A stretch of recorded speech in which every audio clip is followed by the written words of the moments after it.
Hello అండి. నేను మహా. యూజువల్‌గా ఎక్కడ తప్పు మాట్లాడేస్తానేమో అన్న భయమే నన్ను సగం ఆపేస్తుంది. కానీ ఈరోజు ఈ షోలో ఎంత మాట్లాడుతున్నానంటే అది గీతా మ్యామ్ ఇచ్చిన కాన్ఫిడెన్స్. ఆవిడ స్మైలింగ్ ఫేస్ చూస్తే సగం పోతుంది. ఆవిడ ఇచ్చే కంఫర్ట్స్ చూస్తే ఇంకా కన్‌ఫ్యూజన్ పోతుంది. సో, నేను బిహైండ్ స్క్రీన్ చాలా ఎక్కువ మాట్లాడతాను. కానీ ఒక కాన్సెప్ట్ ఓరియెంటెడ్ చేసే ముందు దానికి తగ్గట్టు మాట్లాడడానికి నేను చాలా భయపడ్డాను. బట్ ఫస్ట్ ఎపిసోడ్ నుంచి గీతా మ్యామ్ చెప్పే మాటలతో నేను చాలా నేర్చుకున్నాను. అవి చిన్న చిన్న టిప్స్ ఫాలో అవుతున్నాను. నేనిప్పుడు మాట్లాడగలుగుతున్నాను కెమెరా ముందు. So, thank you so much ma'am నాకు ఈ కాన్ఫిడెంట్ మీరిచ్చినందుకు. చాలా థాంక్ యూ. అండ్ ఈరోజు మనం మాట్లాడబోయే టాపిక్ కూడా బిల్డింగ్ సెల్ఫ్ కాన్ఫిడెన్స్. హలో మహా! హాయ్. అసలు నిజమో, అబద్ధమో నువ్వు ఈ షో కోసం ఇట్లా మాట్లాడుతున్నావో, నిజంగానే నీకు కాన్ఫిడెన్స్ వచ్చిందా అనేది నాకు తెలవదు. లేదు మ్యామ్. కానీ మీరే ఫోన్‌లో అన్నారు. అమ్మ, అమ్మ మాటలు కొంచెం దాచిపెట్టు అన్నారు. కానీ ఇక్కడికొచ్చేప్పటికి ఒక పారాగ్రాఫ్ చెప్పాలంటే నేను చాలా టేకులు తీసుకున్నాను చెప్పాలంటే. అది కెమెరామాన్స్‌కి తెలుస్తుంది. ఆ టార్చర్ ఏంటి అనేది. బట్ నాకు మళ్ళీ చెప్పు, చెప్పు అని మీరిక్కడ కూర్చొని పర్లేదు అని చెప్తూ నాకిచ్చే కాన్ఫిడెన్స్ మోటివేషన్ నాకు చాలా కాన్ఫిడెన్స్ ఇచ్చింది. Very good. అంటే థాంక్ యూ మ్యామ్. నన్నుంచి కాదు కానీ ఏదైనా కొంచెం ప్రాక్టీస్ చేస్తూ ఉంటే వచ్చేస్తది. ఆటోమేటిక్‌గా కాన్ఫిడెన్స్ వచ్చేస్తది. అంతే. అంటే సరే ప్రాక్టీస్ అదిగా చేయాలి ఉంటుంది. కానీ పక్కన చెప్పేవాళ్ళు ఉంటే ఇంకా ఇలా నాలాగా మాట్లాడగలరేమో అని. మ్యామ్ చెప్పండి మీరు ఇంత కాన్ఫిడెంట్‌గా ఎప్పుడు అంటే స్పీచ్ అయినా, క్యాజువల్ స్పీచ్ అయినా, కాన్ఫరెన్స్ అయినా, ఆడిటోరియం అయినా, క్లాస్ రూమ్ అయినా మీరు ఇంత కాన్ఫిడెంట్‌గా ఎలా ఉండగలుగుతున్నారు? కాన్ఫిడెన్స్ అనేది అదే చెప్తున్నాను కదా! ప్రాక్టీస్ తోటే వస్తది. కానీ అట్లా రాదు. ప్రతిసారి ఒక భయం ఉంటది. భయం ఉంటేనే అది ఆహ్, కొంచెం I mean will be able to deliver confidently అనమాట. ప్రతి క్లాస్‌కి పోయినప్పుడు కూడా ప్రిపేర్డ్‌గా పోవాలి. అప్పుడు కాన్ఫిడెన్స్ ఉంటది. ఉట్టిగానే నాకన్నీ వచ్చు. నేను నేను చేసేస్తాను. నేను చెప్పేస్తా. ఇప్పుడు ఇంటర్వ్యూది కూడా ఏది అడిగినా నేను చెప్పేస్తాననేసి అనుకుంటే భయం ఉంటది. లోపల లోపల ఉంటది. కానీ ఆ! We have to go little prepared. కొంచెం ప్రిపేర్డ్. ఏం అడుగుతారు? ఏంది? అనేది కొంచెం తెలుసుకుంటే అప్పుడు కొంచెం కాన్ఫిడెన్స్ వస్తదనమాట. ఆ! కాన్ఫిడెన్స్ అనేది నాకు యాక్చువల్లీ నేను చెప్పినాను కదా! నేను ప్రతిదానికి ఏడ్చేది. ప్రతిదానికి అసలు ఎక్కువ మాట్లాడకపోయేది. కానీ నేను అనుకుంటా ప్రతి మనిషికి experience itself will give you confidence. చిన్న పిల్లలతోని మాట్లాడేటప్పుడు ఒక లెవెల్‌లో కాన్ఫిడెన్స్ ఉంటుంది. టీనేజర్స్ కొంచెం ఫ్యూచర్ జనరేషన్స్, ఏజ్డ్ పర్సన్స్ వాళ్ళతోని. సో, అప్పుడు మీరెలా మాట్లాడతారు వాళ్ళతోని? అంటే డిఫరెంట్ డిఫరెంట్ ఏజ్ లెవెల్స్ ఉంటాయి గదా! ఎవరితోటి హ్మ్. ఎట్లా మాట్లాడాలని మనకు తెలవాలే కొంచెం. అంటే హ్మ్. మనం వేరే వాళ్ళని చూసి నేర్చుకోవచ్చు. ఇన్‌స్పైర్ అవ్వచ్చు. కానీ మనకు మనమే వచ్చి మనం ప్రిపేర్ జేసుకోవాలి అనమాట. ఏదైనా గాని. ఐ మీన్ ప్రతి క్లాస్‌కి అయితే ప్రిపేర్ చేస్తాను నేను. ప్రతి హ్మ్. దానికి నేను ప్రిపేర్ చేసుకుంటా. ఇప్పుడు వంటింట్లోకి పోవాలి ప్లానింగ్ ఉండాలి ఒకటి. వంటింట్లోకి ఏదో వంట చేయాలని అంటే ఫుల్ ప్లాన్ మైండ్‌లో ఉంటది అనమాట. అదే చెప్తాను mind is very powerful actually. To me I follow my mind అనమాట. సో, అదొకటి. మైండ్ మైండ్‌ని is very follow very important. So, మరి కొంతమంది మైండ్‌ని ఫాలో అవ్వమంటారు. కొంతమంది హార్ట్‌ని follow. Heart is very frivolous అనమాట. అది నిన్ను డైవర్ట్ చేసి పడేస్తది ఒక్కొక్కసారి. Mind will actually mind you అనమాట. ఓహ్! స్టేబుల్‌గా ఉంచుతుంది. ఓకే. అందుకనే కాన్స్టెంట్‌గా. హెడ్ రూల్స్ అని అంటారు. అందుకని బ్రెయిన్ పైన ఉన్నట్టుంది. మీరన్నారు ఒకసారి ప్రీవియస్ టాపిక్‌లో ఇట్లా అంటే నేను చిన్నప్పుడు లావుగా ఉండేదాన్ని. కొంచెం ఇన్ఫీరియారిటీ కాంప్లెక్స్ ఎక్కువుండేది. సో, ఆ పాయింట్ ఆఫ్ వ్యూలో వీటన్నిటి నుంచి మీరెలా బయటపడ్డారు? ఒక్కొక్క సిట్యుయేషన్‌ని బట్టి మనం ఎట్లా మేనేజ్ చేసుకుంటాం అన్నది కూడా ఒకటి అనమాట. చిన్నప్పుడు నిజంగానే నేనేం చేస్తాను, నేనేం చేయను, నేను దేనికి పనికిరాను అనేసి అనుకున్నారు. బట్ అది దట్ ఈస్ నాట్ రైట్ అని అనిపిస్తది. ప్రతి పిల్లల్ని మనం పెంచేటప్పుడు నువ్వు దీనికి పనికిరావు, నువ్వు నీ వల్ల కాదు, ఇది నువ్వు చెయ్యవు అనేది అనొద్దు అని అనిపిస్తుంది. ఇప్పుడు as an art teacher also నేను ఆర్ట్ అంటే ఇప్పుడు మొన్ననే నాకు గెస్ట్ ఆఫ్ ఆనర్‌గా పిలిచినారనమాట. అంటే చాలామంది అకాడమిక్స్‌లో వాళ్ళు అంతా పీహెచ్‌డీలు చేసిన డాక్టరేట్స్ అంతా ఉన్నారనమాట. వాళ్ళకందరికి కూడా నేను అవార్డ్ ఇస్తున్నానంటే డెఫినెట్‌లీ అట్లనే ఇప్పుడు ఆర్ట్ అంటే నీకేం పని ఉంటది నీకు? స్కూల్లో నువ్వు ఆర్ట్ టీచర్ కదా, ఆఫ్టర్ ఆల్ ఆర్ట్ టీచర్ అంటే ఆర్ట్ టీచర్ అని అంటే నువ్వు ఇంకా దేనికి పనికి రాలేదు కాబట్టి ఆర్ట్ టీచర్ అయిపోయినావేమో, ఇట్లంతా కమెంట్లు బాగానే వచ్చినాయి. చాలా వరకు ఇన్సల్ట్స్ అయితాయి, లేదనేది కాదు. అండ్ ఒక స్టేజ్ వచ్చినప్పుడు you will feel your self అనమాట. అంటే I am worth my subject, నేను చేసుకుంటూ పోతాను. నేను పిల్లలే కాన్ఫిడెన్స్ ఎక్కువ ఇచ్చినారు నాకైతే. వాళ్ళు చేసే వర్క్స్ని అంతా నేను I use to encourage lot అనమాట. మళ్ళీ వాళ్ళు రెసిప్రొకేట్ అవ్వడం అనమాట. వాళ్ళు ఇచ్చే లవ్ అవన్నీ, అఫెక్షన్ అవన్నీ కూడా కాన్ఫిడెన్స్ వస్తుంది. ఆర్ట్ టీచరే కదా అనేసి చెప్పే వరకు I always felt I have to do something better than this అనేది. అంటే ప్రతి ఒక్కరికి అది ఉండాలి అనమాట. నేను ఇంతే అంతే అని అనుకున్నా కానీ I have to do something. ఇప్పుడు ఇంత ఈ ఆర్ట్ దాంట్లోనే I have to somewhere will have to bring about a recognition. ఏదో చేయాలి, ఇంకా బాగా సబ్జెక్ట్ మీద I have to concentrate and see how అది దానికి ఒక రెస్పెక్ట్ తీసుకురావాలి. అని రెస్పెక్ట్ లేదనేది కాదు, కానీ డిఫరెంట్గా. అంటే ఇప్పుడు మ్యాథ్స్ సైన్స్ కన్నా అంటే ఇంపార్టెన్స్ పేరెంట్స్ కూడా ఇంపార్టెన్స్ ఇస్తారు, మార్క్స్ వస్తాయి కదా, దీనికైతే రావు. అయితే అట్లా అని నేను ఇప్పుడు నేను I'm doing my own programme కదా, దాంతో కూడా నాకు I got a little recognition.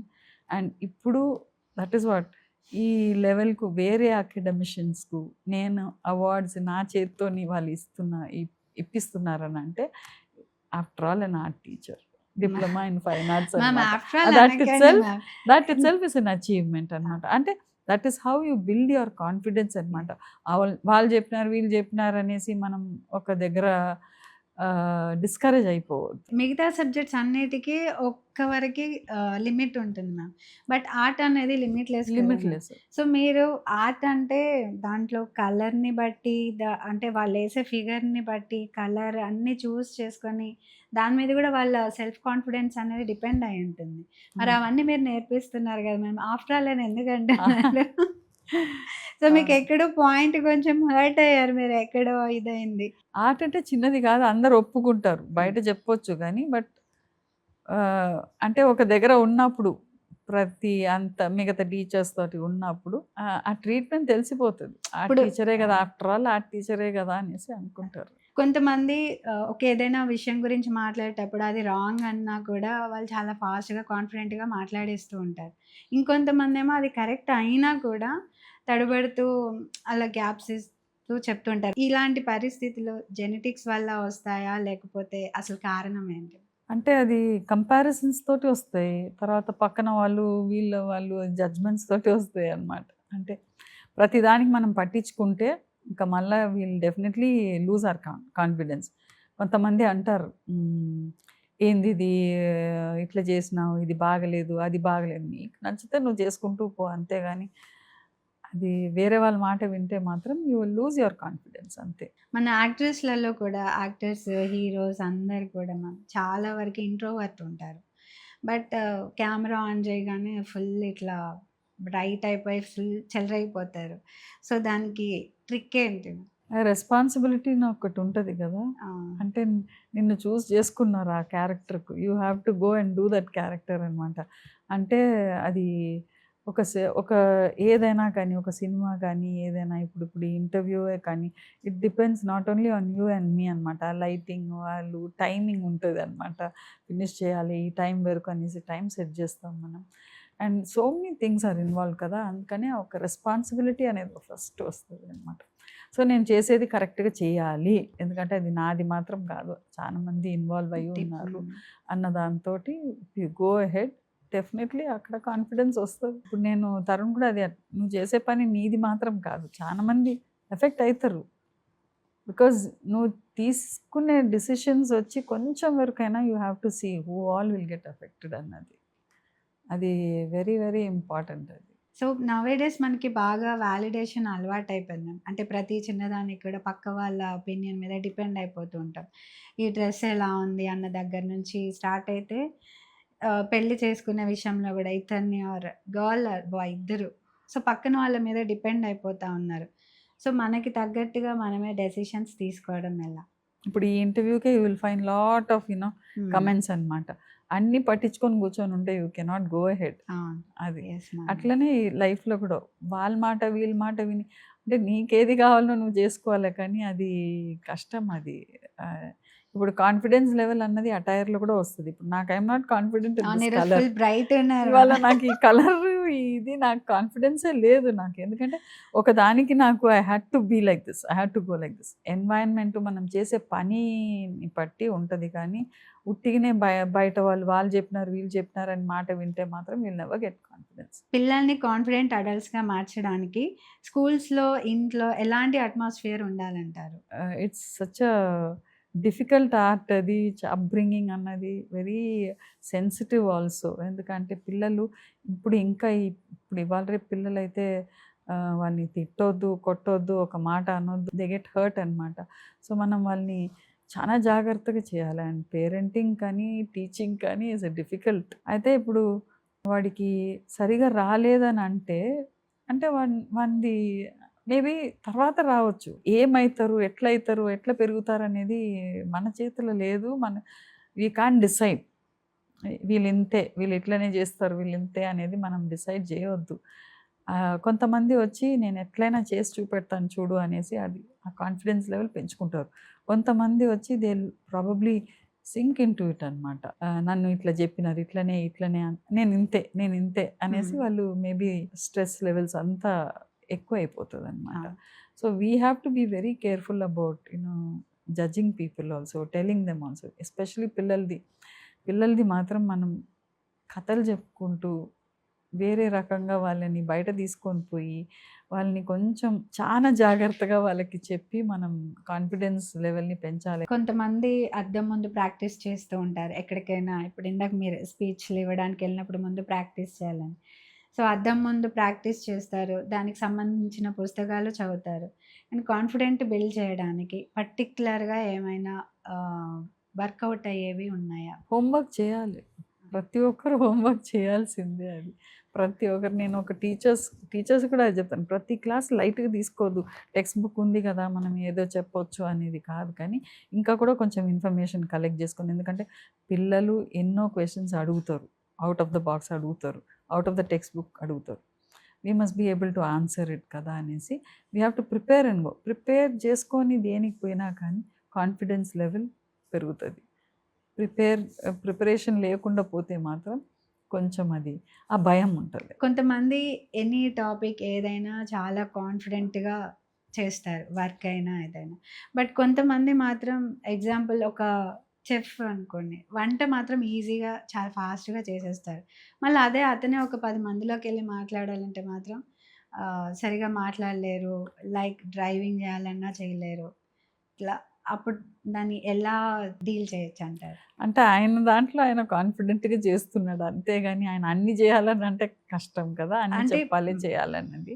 అంటే 1, 2 సార్లు మనం కొంచెము మాకు చెప్తే మాకు కూడా తెలుస్తది కదా! నువ్వు ఎట్లా చేసినావు, ఏంది అని చెప్తే ఒక 2, 3 సార్లు మేబీ ఆ కాన్ఫిడెన్స్ లెవెల్ ఉండదు. లేకపోతే తర్వాత మెల్లగా బిల్డప్ అయితది. ఇట్స్ ఆల్ ఎ ప్రాక్టీస్ అనమాట. ఒక్కొక్కసారి సందర్భం ఎట్లా ఉంటదంటే ప్రిపేర్ చేయలేదు, ప్రాక్టీస్ చేయలేదు. ఎట్లా అనేది ఆ సిట్యుయేషన్‌లో ఎట్లా అంటే ఆహ్, ఒక కమిట్మెంట్ ఉంటది. Okay. Okay. Let me do it. నేను చేస్తా అని you will have to keep telling yourself I can do it. I will do it అనేది. అది కూడా that is also wonderful exercise to be confident. కొంతమంది నాలాగా మ్యామ్ ఇంగ్లీష్ మాట్లాడడానికి అంత కాన్ఫిడెన్స్ ఉండదు. అర్థమవుతది. కానీ చెప్పడానికి మళ్ళీ ఏముందిలే వేరే వాళ్ళు ఇప్పుడు మీరు మాట్లాడుతున్నప్పుడు అరే! నేను కూడా మాట్లాడేస్తా సింపుల్‌గా అనిపిస్తది. బట్ నేను మాట్లాడేటప్పుడు అటు ఇటు వెళ్ళిపోయి మొత్తానికి ఆ వర్డ్స్ కూడా అన్నీ అది ప్రాక్టీసే. డిఫరెంట్‌గా అయిపోతూ ప్రాక్టీసే. ఉంటుంది. అంటే ఒక్కొక్కరికి ఒక్కొక్క లెవెల్‌లో ఏదో ఒక అంటే ఒక కాన్ఫిడెన్స్‌ని లో చేసేటట్టో, లేకపోతే ఆ! బూస్ట్ చేసేటట్టో ఒక సిట్యుయేషన్స్ వస్తాయి. ఇప్పుడు నాకు చిన్నప్పుడు నాకు అదే నీకు ఇంగ్లీష్ రాదు అని అనేది. తర్వాత నేను ఇంప్రూవ్ చేసుకొని పెళ్ళైనంక వచ్చి తెలుగు అక్కడి నుంచి ఇక్కడ తెలుగు మాట్లాడే వరకు తెలుగు కొంచెం అక్కడ తెలుగు వేరు. అక్కడ తెలుగే. కానీ మేము మాట్లాడేది కానీ అది ఎట్లైనా తమిళ్ వర్డ్స్ వస్తాయి మధ్యలో, అవునవును. అలవాటు అయిపోయింది కదా. ఇక్కడికి వచ్చి మాట్లాడేటప్పుడు ప్రతి దానికి నవ్వేది, ప్రతి దానికి ఇది చేసేది. అంటే అంటే నాకు ఉన్న తెలుగుని మాట్లాడేదానికి కూడా కాన్ఫిడెన్స్ లేకుండా ఉండే అనమాట. అట్లా అంటే అదే చెప్తున్నాను, మనం అవతల వాళ్ళు నవ్వేదాన్ని పట్టో లేకపోతే వాళ్ళు కమెంట్ చేసేదాన్ని పట్టో కూడా మన కాన్ఫిడెన్స్ లెవెల్ కొంచెం డిపెండ్ డిపెండ్ అయ్యి ఉంటుంది. కానీ ఇంగ్లీష్లో మాట్లాడితే ఓ నీకు పెద్ద ఇంగ్లీషే వచ్చా నీకు అట్లా అనేది అనమాట. అంటే ఏం చేసినా కానీ కమెంట్ చేసేటోళ్ళు చాలా మంది ఉంటారు. నాలాగే ఏదైనా కానీ ప్రాబ్లం ఫేస్ చేసే వాళ్ళు చాలా మంది అయితే ఉన్నారు. మనం చేసేది మనం చేసుకుంటూ పోవాలని అనిపిస్తుంది నాకు. దట్ ఇస్ వాట్ అయితే. లేకపోతే వాళ్ళు వాళ్ళు అయ్యో వాళ్ళు ఏమనుకుంటారో వాళ్ళు ఏం చెప్తారో అన్న భయంతో you will not be able to do what you want. ప్రతి ఒక్కరు ఐఎమ్ ఎన్ ఇండివిజువల్, నేను ఎందుకు పుట్టినా, దేనికి పుట్టినా, what am I, who am I, నేనేం చేయాలి అని అనుకున్నా అన్నది కొంచెం కొంచెం వాళ్ళకి చిన్నప్పటి నుంచి రావాలి. ఆ థాట్, ఆ ఫోకస్ రావాలి. ఫోకస్ ఉంటే మాత్రం we will not get in to all these type of you know ఈ కాన్ఫిడెన్స్ లెవెల్ కానీ, వేరే స్ట్రెస్ లెవెల్స్ కానీ, డిప్రెషన్స్ కానీ అవి రావని అనిపిస్తుంది నాకు. హిందీ లాంగ్వేజ్ అయితే రాంగ్ ఉన్నా కానీ అటు ఇటుగా మాట్లాడేస్తాం, మేనేజ్ చేస్తాం. వాళ్ళు కూడా ఏం అనుకోరు, నవ్వి ఊరుకుంటారు. బట్ ఇంగ్లీష్లో మాట్లాడేటప్పుడు మిస్టేక్ వస్తే మాత్రం అబ్బా ఇంకా వేలెత్తి చూపించేస్తారు, అబ్బా వీడికి ఇది కూడా రాదు అనేది. సో అక్కడే కొంచెం అది మన లాంగ్వేజ్ కాదు కదా. తప్పు ఆ. చేసినా పర్వాలేదు, తప్పు చేసినా పర్వాలేదని మాట్లాడాలి అంతే. మేము కాన్ఫిడెంట్గా ఉండేవాళ్ళు సెక్యూర్డ్గా కూడా ఉంటారంటారు. అండ్ వాళ్ళు అటెన్షన్ వాళ్ళ మీద లేకపోయినా కూడా పెద్దగా పట్టించుకోరు. వేరే వాళ్ళని తొక్కాలని కాకుండా ఎలా ఎదగాలి అన్న దాని మీదే ఎక్కువ ఆలోచిస్తూ ఉంటారు. సో అవి మిగతా వాళ్ళు రియలైజ్ అవ్వకుండానే బతికేస్తూ ఉంటారు. సో మీరేమంటారు? అంటే అవతల వాళ్ళు ఏమనుకుంటారో అన్నది that's a wrong, it's a wrong feeling అనమాట. అవతల వాళ్ళు ఏమనుకుంటారో, అవతల వాళ్ళు చెప్తారో అనేది డెఫినెట్లీ యూ షుడెంట్ ఫాలో అనమాట. 10 మంది 10 డిఫరెంట్గా వాళ్ళ వ్యూస్ చెప్తారు. అవి పట్టించుకోకుండా మనం okay take it light and go on అనమాట. అదే వాడు అన్నాడు చూడు, నా సావు నేను చస్తాను నీకెందుకు అన్నట్టు you have to go on అనమాట. కొంతమంది వచ్చి వీళ్ళని నొక్కాలి, మీరు అన్నట్టు నొక్కాలి అని చూస్తారనమాట. కావాలని వీళ్ళని we have to bring down their confidence level అనేసి అట్లా కూడా చూస్తారు, చాలా మంది చేస్తారనమాట. ఇప్పుడు ఫ్యామిలీస్నే ఉంటాయి చాలా వరకు. అయినా మనం చేసే పని చేసుకుంటూ పోవాలని అనిపిస్తుంది నాకు. ఒక మ్యారేజ్ అప్పుడు మొత్తము అన్నీ నేను అంటే ఐ హ్యాడ్ ద రెస్పాన్సిబిలిటీ, నేను చేయాలి అనేసి అన్ని ప్రిపేర్ చేస్తున్నాను అనమాట. ప్రిపేర్ చేసి పెట్టేటప్పుడు అవి ఇవి తీసుకొని వచ్చి పెట్టేటప్పుడు నాకు ఇవి గిఫ్టింగ్ అంతా నాకు కొంచెం ఐఎమ్ వెరీ పర్టికులర్ అనమాట. ఏదైనా కొంచెం రాసి ఈసి పెడతాను అట్లా. అవన్నీ రాసి పెట్టేసి చేస్తుండగా ఒక ఆమె వచ్చి అనింది, ఇవన్నీ ఉట్టి షోయే అని అనమాట. అయితే ఒక్కసారి అట్లా అంటే ఆహా ఎంత బాగా చేసినారు, చాలా బాగుంది, ఇట్లా చేస్తే కూడా బాగుంటుంది అని చాలా మంది అట్లా అన్నారు. అవును అన్నారు. ఆర్ మేబీ కొంతమంది అందరు అంటారు కానీ ఎవరో ఒకరు ఇద్దరు ఇట్లా అంటారు అనమాట. ఏదంత పెద్ద షో అని కావాలని వచ్చి చెప్తారనమాట. Don't bother about all that, you have to keep doing. అంటే అది మనసులో ఉండిపోతుంది. ఎందుకంటే that's why they say forgive but don't forget అని అంటారు. మనం అట్లా చేయం ఇంకోరికి. That is what I feel. వాళ్ళు ఏమనుకుంటారో పాపం మనం ఇట్లా అనొద్దు, వాళ్ళు చేసిందనే లేదు, కొంచెం చెప్పే విధానం కూడా ఉంటుంది అనమాట. ఎన్ని షోయే అని అంటే reflects your character, not my. అంతే కదా. అట్లా అనుకుంటూ పోవాల్సిందే. ప్రతి దగ్గర అవుతుంది. ఒకరు కాన్ఫిడెంట్గా చేస్తే somebody will be there to pull you down అనమాట. అదే అంటారు కదా, we are a box of Indians are a box of cockroaches అంటారు. ఇట్లా మూసి పంపాల్సిన అవసరమే లేదు. ఒకటి పైకి ఎక్కితే ఇంకొకటి కింద దించుతా. It will all be in the box అండి. సో గీతా మ్యామ్ చెప్పినవన్నీ విన్నారు కదండి. ప్రాక్టీస్ అండ్ ప్రిపరేషన్ అనేది మస్ట్ అండ్ షుడ్గా ఉండాలి. అండ్ ఎవరు ఏమన్నా పట్టించుకోకూడదు. మనం ఏం చేయాలనుకున్నామో కాన్ఫిడెంట్గా చేసుకుంటూ వెళ్తే ఎవరు ఏమన్నా పట్టించుకోకుండా ముందుకెళ్ళడమే self confidence. Thank you so much ma'am. Thank you so much to